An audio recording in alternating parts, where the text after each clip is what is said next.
네, 아까도 말씀드린 것처럼 오늘은 교회력으로는 주님이 산에 올라가서 모세와 엘리야와 대화를 나누면서 그의 모습이 변형되었다, 변모되었다라고 하는 이 신비스러운 예수님의 체험을 기념하는 산상 변모 주일로 지키는 날입니다. 예수님의 이 산상 변모의 사건은 신약의 공간 복음서가 공히 다 전하고 있는 사건입니다. 아마도 이 사건은 주님의 생애에 있어서 큰 영향을 미쳤던 사건이었고, 또 주님의 생애를 우리가 해석하는 데 있어서도 아주 중요한 위치를 차지하고 있기 때문에 아마 공간 복음서가 모두 똑같이 이 사건을 보도하고 있는 것 같습니다. 자, 이 공간복음서가 보도하고 있는 이 사건의 내용은 이렇습니다. 어느 날 예수님이 산으로 올라가십니다. 그래서 거기서 신비스러운 체험을 하게 되는데, 그것은 모세와 엘리야와 더불어서 대화를 나누면서 그 모습이 변하는 체험이었습니다. 그리고 그 체험 이후에 하늘로부터 한 목소리가 들려왔는데, 그 소리는 예수님이 세례 요한에게 세례를 받은 이후에 하늘문이 열리면서 성령이 내려오면서 들려왔던 음성과 똑같은 음성이었습니다. 이는 내 사랑하는 아들이다. 너희는 그의 말을 들어라 라고 하는 소리였습니다. 또한 오늘의 본문은 예수님의 이러한 신비스러운 체험을 보도함과 동시에 예수님과 제자들의 대화 내용, 특별히 제자들이 이 신비스러운 체험을 보고 남긴 반응에 대하여 기록하고 있습니다. 선생님, 우리가 여기에 있는 것이 좋겠습니다. 우리가 초막 셋을 지어서 하나에는 선생님을, 하나에는 모세를, 하나에는 엘리야를 모시겠습니다 라고 하는 제자들의 반응을 기록하고 있습니다. 자, 그 후에 예수님께서는 제자들을 데리고 다시 그 산으로 내려오셔서 마을로 향하셨습니다. 이 같은 예수님의 변모 사건이 오늘의 삶을 살아가고 있는 우리들에게는 어떤 의미를 주고 있는 것일까요? 언제나 그랬듯이 우리는 요즘 우리의 삶이 참 어렵다고 생각을 하고 있습니다. 경제, 정치, 사회를 막론하고 여러 가지 면에서 우리는 위기를 맞고 있습니다.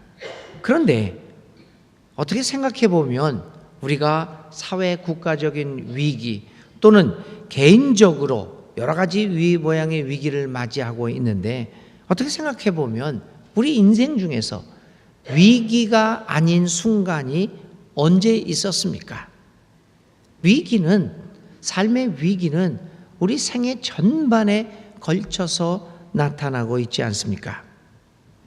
그러므로 오늘 우리들은 우리의 생애에 위기가 존재하느냐, 그렇지 않느냐가 문제가 아니라 그 위기를, 생애 위기를 당했을 때 그것을 어떻게 극복하느냐가 문제인 것입니다. 그 위기를 어떻게 극복하느냐에 따라서 우리의 삶의 모습이 전혀 다른 모습으로, 양상으로 발전하게 됨을 우리는 경험합니다. 어쩌면 위기는 우리로 하여금 내 자신이 어떤 사람이며 나는 어떤 가치관 속에서 나의 삶을 영위해 나가고 있는가를 가늠해주고 판단해주는 계기가 되기도 하는 것이 아니겠습니까? 편안할 때는 우리는 알지 못합니다. 그러나 결정적인 순간, 위기의 순간에 어떻게 행동하느냐가 나의 삶의 가치관을 드러내고 있습니다. 어떻게 행동하느냐가 나의 믿음이 어떤 믿음이었는가를 평가해 줄 것입니다. 이 삶의 위기는 그만큼 우리의 삶에 있어서 매우 중요한 위치를 차지하고 있습니다. 저는 오늘 이 아침에 이러한 삶의 위기 속에, 위기 한복판에서 오늘의 본문을 읽어봅니다. 왜 예수님의 산상 변모 사건을 이야기하면서 왜 저는 이 설교의 서론을 우리의 생애 위기를 말하는 것으로 시작하고 있을까요? 왜냐하면 오늘의 본문을 읽어보면 이 예수님의 변모 사건이 그분의 생애 위기의 순간에 발생한 것이라는 것을 발견할 수 있기 때문입니다. 놀라운 사실 하나를 우리는 이 본문을 읽어보면서 깨닫게 됩니다. 그것은 주님의 산에서의 변모 사건이 오늘 우리들이 겪고 있는 삶의 위기와 무관한 것이 아니라는 것을 발견하게 된다는 것입니다. 본문을 자세히 읽어보면 예수님의 생애에 있어서 이 산에서 생긴 일, 변모 사건은 그분의 삶의 가장 큰 위기에서 발생한 것임을 보게 됩니다. 그러므로서 이 산에서 생긴 일은 예수님의 생애의 위기와 깊은 관련이 있다는 것을 보게 됩니다. 먼저 산에서 생긴 일은 예수님의 첫 번째 순환 예고와 두 번째 순환 예고 사이에 기록되어 있습니다. 이 사건이 일어나기 전에 첫 번째로 예수님은 고난을 받고 십자가에 달려 죽을 것이라고 하는 것을 그 순환이 예고됩니다. 오늘의 본문은 마가복음 8장 31절에 이렇게 첫 순환 예고로 시작합니다. 그리고 오늘 읽었듯이 9장 9절과 10절에는 그 산에서 내려오면서 또다시 예수님께서 인자가 고난을 받아야 된다고 이야기를 합니다. 이렇게 첫 번째 죽음 예고와 두 번째 죽음 예고 사이에 이 변화산의 사건이 기록되어 있습니다. 그뿐만 아닙니다. 평행 본문인 마태복음 17장과 누가복음 9장에도 똑같은 일이 발생됩니다. 그러니까 공간복음서 기자는 이 예수님의 변모의 사건을 예수님의 순환과 연결하여 기록하고 있음을 우리는 분명히 깨닫게 됩니다. 예수님은 그가 십자가에서 죽어야 한다는 것, 그리고 그것은 자신이 피할 수 없는 것임을 보게 됩니다. 이러한 피할 수 없는 숙명으로 다가오는 이 순환과 고난, 이 죽음의 사건을 보면서 그분의 마음은 답답해지지 않을 수 없습니다. 어느 누가 자신의 예고된 죽음과 순환과 죽음 앞에서 당황하거나 두려워하지 않을 사람이 어디 있겠습니까? 우리는 간혹 예수님이 하나님의 아들이시라는 것을 전제하면서 늘 예수님은 슬픔, 두려움, 분노, 기쁨, 눈물, 안타까움, 환희, 생애, 흔들림 등과 같은 인간적인 감정을 초월하신 분이라고 생각하기 쉽습니다. 그런데 그렇지 않습니다. 성경을 보면 예수님은 지극히 인간적인 감정을 소유한 분이셨습니다. 그는 완벽한 인간으로 살으셨기 때문입니다. 사실 생각해 보면 우리는 예수님이 온전한 인간이요 온전한 하나님을 고백합니다. 그런데 인간적인 면에서는 우리는 예수님이 무슨 슈퍼맨 같이 생각을 가끔 하죠. 그래서 그분은 우리가 느끼는 이러한 두려움, 이 혼돈, 흔들림 그런 거 하나 없다. 감정이 우리가 느끼는 감정이 없는 분이다. 이렇게 무의식적인 가운데 우리는 생각합니다. 그런데 여러분 한번 이렇게 생각해 보면요, 그 얼마나 무섭습니까? 여러분 친구 중에서 여러분들이 대하고 있는 이 사람들 중에서 전혀 감정에 동요가 없는 사람을 보면 무섭지 않습니까, 여러분? 저는 무섭습니다. 좀 이렇게 감정에 동요도 있고 인간적인 모습을 보여야지 서로 친해질 수 있지 뭐.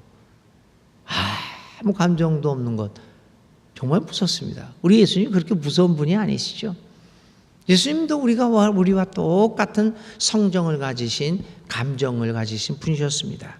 그런 의미에서 자신의 예고된 고난과 죽음을 생각하면서 주님이 어찌 생애 위기에 빠져들지 않을 수 있었겠습니까?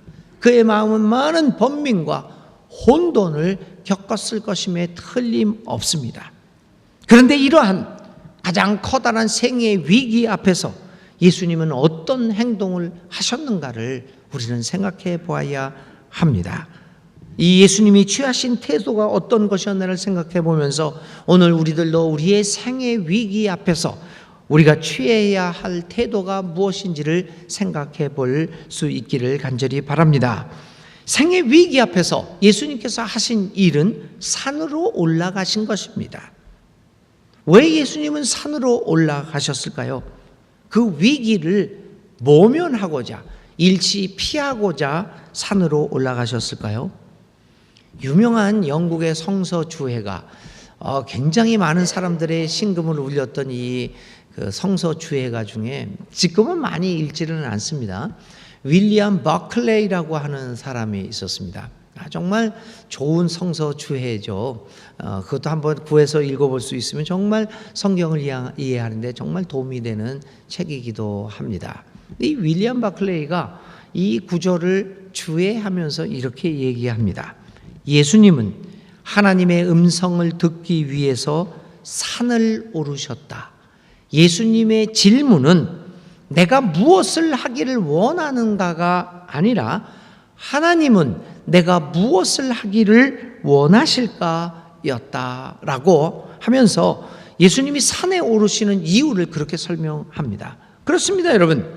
주님은 생의 위기 앞에서 산으로 오르십니다. 그리고 하나님의 음성을 기다립니다. 내가 원하는 것이 무엇일까를 가르쳐주는 하나님의 음성이 아니라 하나님은 내가 무엇을 원하기를 바라실까라고 하는 그 하나님의 음성이었습니다.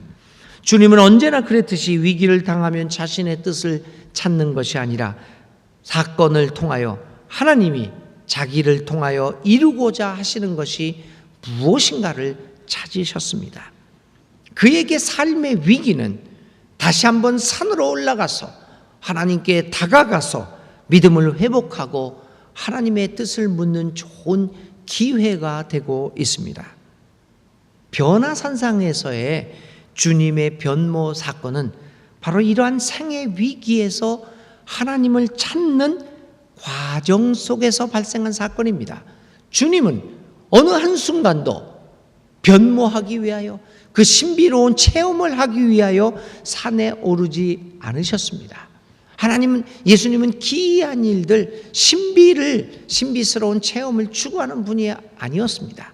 그분은 하나님의 뜻을 묻기 위하여 산에 오르셨습니다.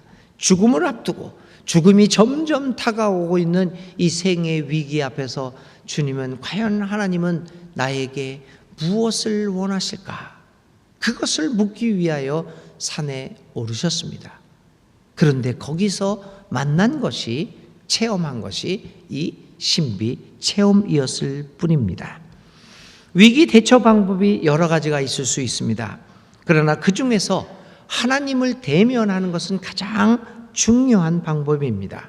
예수님께서 경험하셨던 것처럼 생의 위기에서 산에 생긴 일과 같은 믿음의 체험을 하는 일은 핵심적이고 가장 필요한 일이라고 말씀드릴 수 있습니다.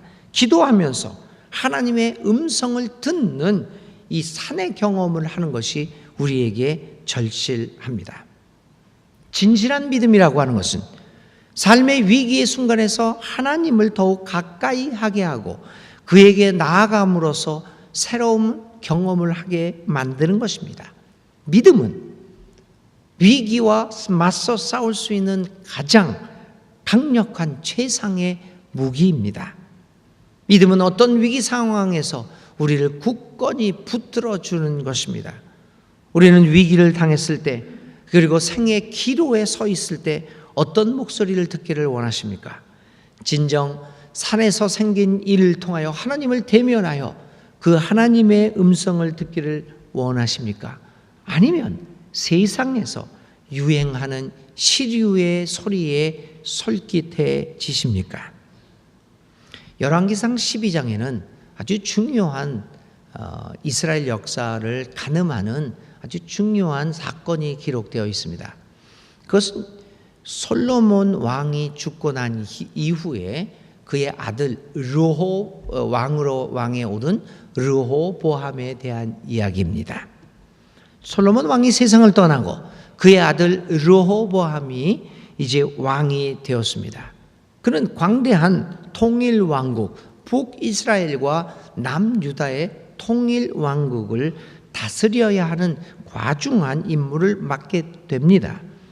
어떻게 해야 할지를 모릅니다. 기로에 서 있습니다. 어쩌면 그것은 르호보암의 생애 위기였습니다. 그래서 그는 국무회의를 소집합니다. 그리고 자신의 아버지 솔로몬 왕 때부터 나라를 섬기던 나이든 원로들의 의견을 묻습니다. 원로들이 르호보암에게서 나라를 다스리는 방법에 대하여 말해 줍니다. 원로들과 대화를 끝마친 후에 르호보암은 다시 젊은 자신의 친구들을 부릅니다. 그리고 그들로부터 조언을 듣습니다. 어떻게 됐습니까?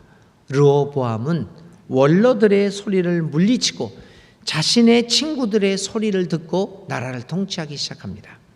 결과는 다윗을 거쳐서 솔로몬에 이르기까지 통일 왕국이 이루어졌던 것을, 그 고생을 하면서 성취해 놨던 그 통일 왕국을 하루아침에 무너뜨리게 만듭니다.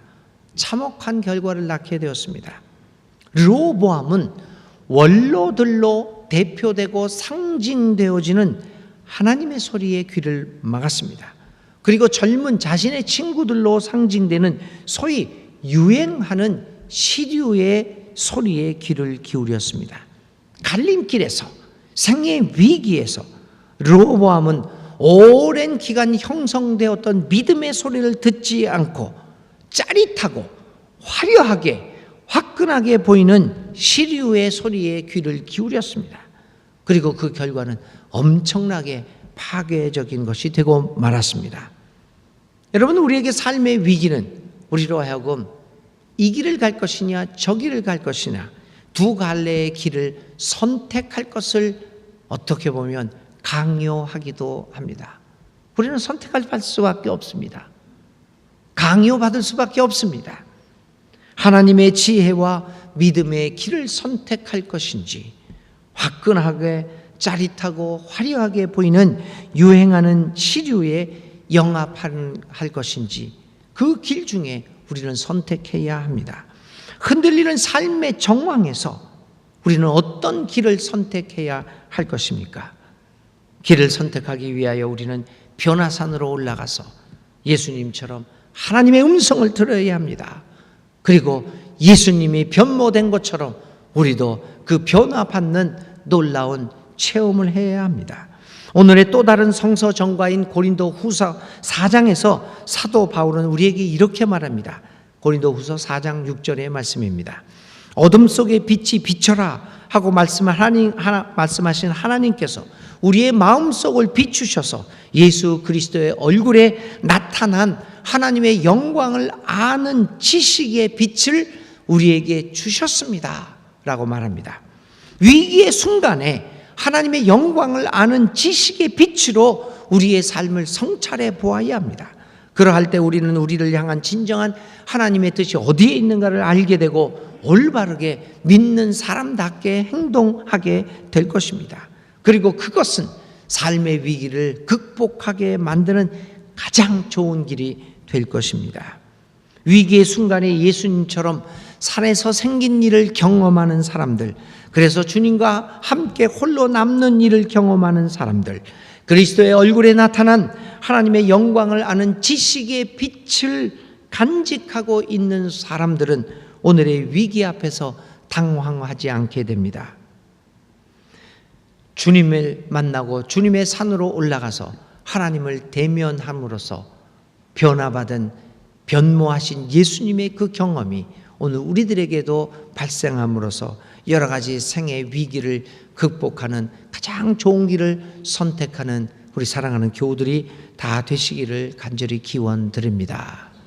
그런데 또 다른 이런 경험 후에 또 다른 사건을 또 하나 이 성서 기자는 보도합니다. 그건 제자들의 반응입니다. 제자들은 예수님에게 발생한 신비스러운 일을 보고 이런 제안을 합니다. 선생님, 여기가 좋습니다. 우리 여기에 있읍시다 라고 말합니다. 변화산에서의 사건 이전에 예수님은 제자들에게 자신이 고난을 받고 십자가에서 비참하게 죽을 수밖에 없다는 것을 경고하십니다. 예고하십니다. 이 예고는 당시 제자들의 마음을 매우 당황스럽게 만들었을 것이 틀림없습니다. 왜냐하면 그들이 예수님과 더불어 예수님을 따른 이유는 예수님과 더불어 무엇인가를 이루어 보려고 했던 것 아닙니까? 예수님을 통해서 무엇인가를 얻어 보려고, 덕을 보려고 했던 것입니다. 그래서 이고생 저고생 감수하면서 예수님을 따라왔던 것입니다. 한마디로 예수님을 통해서 무엇인가 덕을 보고자 했던 것입니다. 그런데 그 예수님이 죽는다는 것입니다. 이건 위기가 아닐 수 없습니다. 아니, 내가 여태까지 덕을 보려고 이렇게 가진 고생했는데 갑자기 없어진다니, 이게 무슨 말인가? 이건 커다란 위기입니다.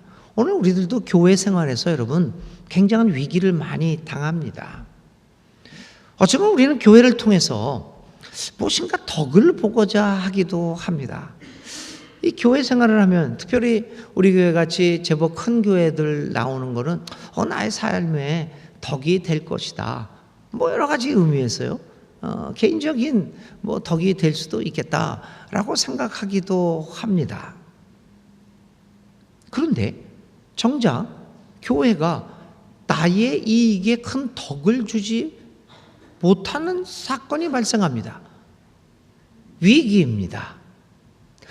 나는 이 교회가 내가 어떤 생활을 하는 데 있어서 뭐 이렇게 덕을 많이 볼 수 있을 것이다, 그래서 나는 큰 교회도 나오고 그러는데 그게 없다라는 상황, 그런 거 아니구나 라는 상황에 접하게 될 때 우리는 당황합니다.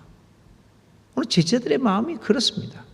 예수님을 통해서 옆자리, 좌의정, 우의정을 할 수 있을 거라는 기대를 갖고 있었는데 예수님이 죽는다고 말씀합니다. 그게 아니다 라는 말씀을 합니다.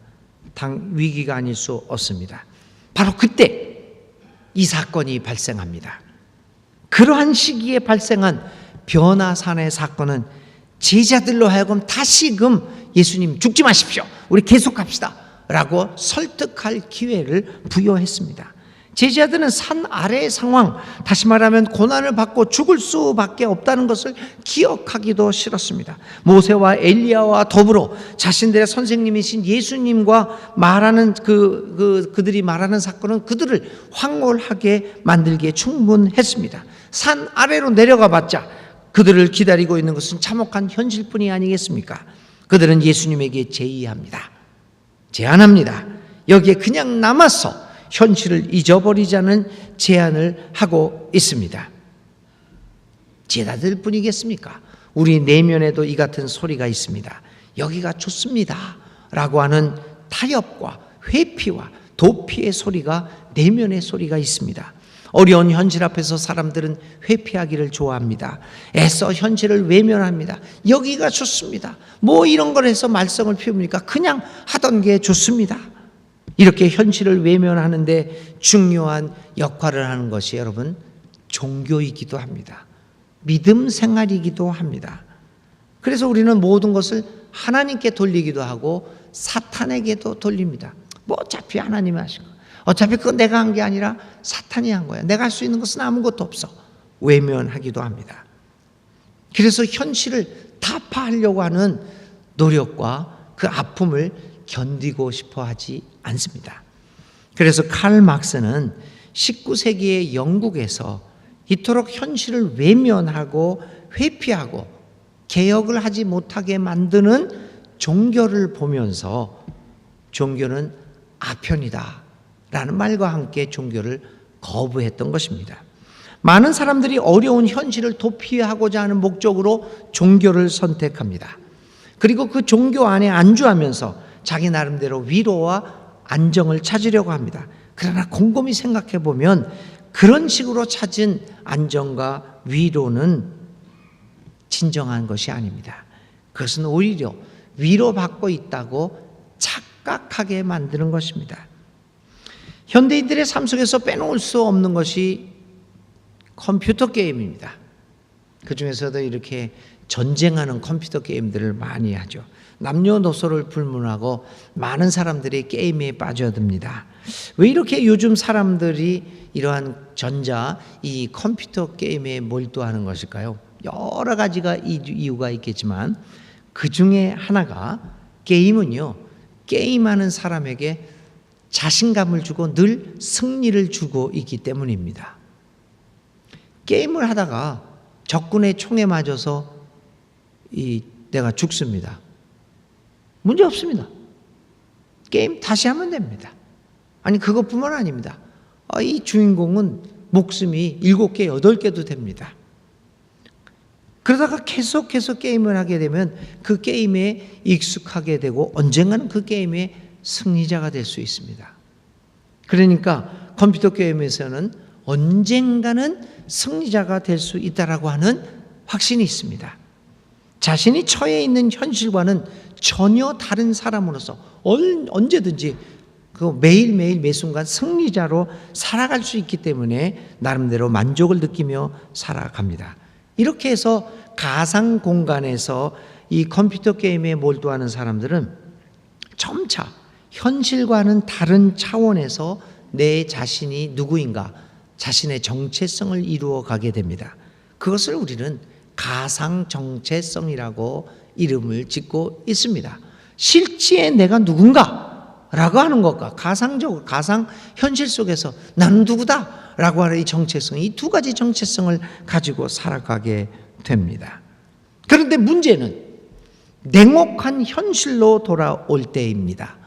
현실은 어게인이 없습니다. 다시 한번 또다시가 없습니다. 모든 것을 없는 것으로 돌리고 다시 시작하는 것이 없습니다.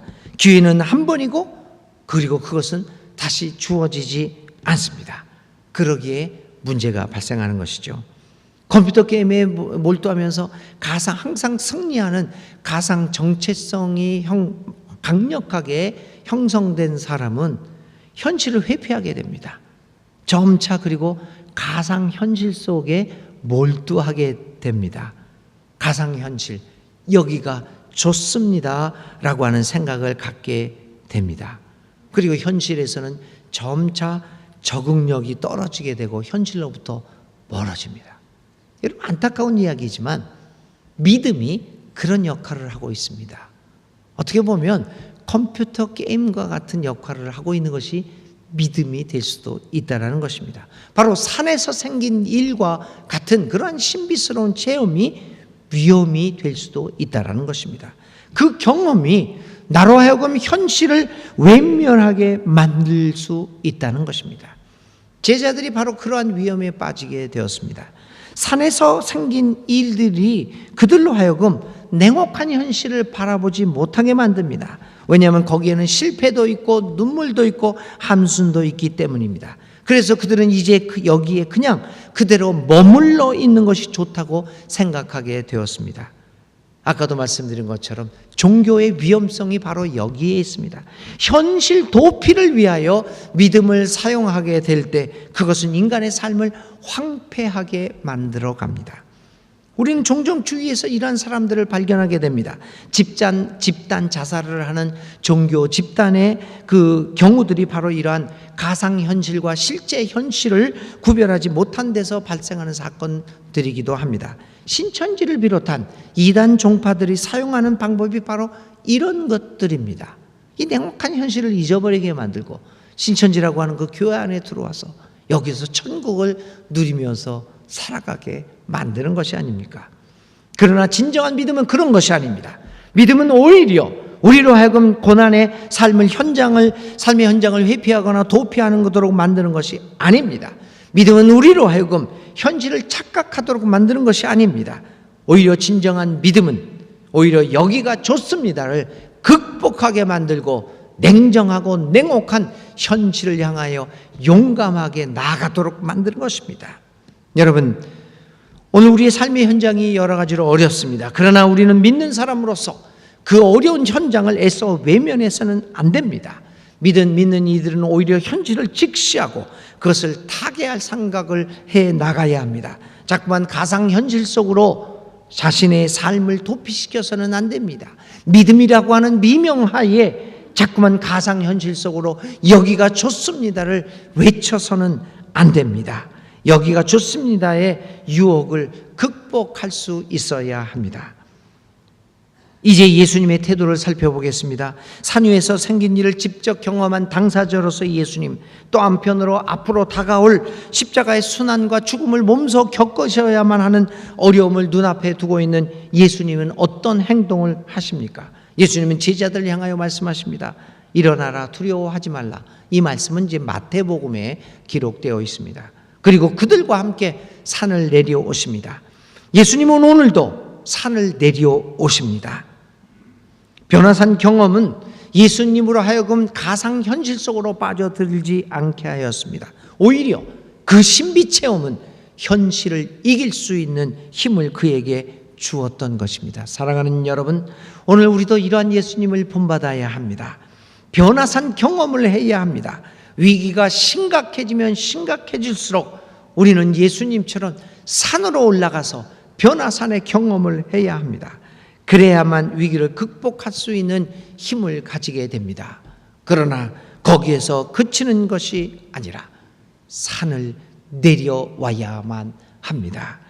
오늘 우리가 여러 가지 생의 위기를 겪고 있습니까? 이 순간은 바로 변화산의 경험을 하라고 산으로 올라가서 하나님을 만나고 하나님에 의해서 변화산의 경험을 받으라고 하는 시기가 우리에게 하나님이 주시는 기회입니다. 예전보다 더 하나님을 가까이 하고 그분의 놀라우신 사랑을 경험할 수 있는 기회입니다. 이 기회를 여러분 놓쳐서는 안 됩니다. 산에서 생긴 일이 우리에게도 발생하도록 해야 합니다. 하나님과 더욱 친밀해지는 기회가 될 수 있어야 합니다. 그러한 의미에서 이번 주 수요 예배부터 시작되는 사순절 40일 동안의 기간은 우리로 하여금 산으로 올라가서 그곳에서 예수님처럼 변화의 경험을 받게 만드는 좋은 기회가 될 수 있을지도 모릅니다. 이 사순절 40일 기간 동안에 하나님의 산으로 다가오는 하나님 앞에 나와 기도하는 그러한 결단을 할 수 있는 이 사순절 기간이 될 수 있기를 바랍니다. 변화산의 경험이 이 사순절 기간 동안에 우리 순천중앙교회 모든 교우들에게 일어날 수 있기를 간절히 바랍니다. 그래서 그 경험을 가지고 그 힘을 가지고 당당하게 산 아래로 내려가서 위기가 가득한 이 현실을 넉넉히 이기는 자로 살아갈 수 있기를 주님의 이름으로 기원드립니다.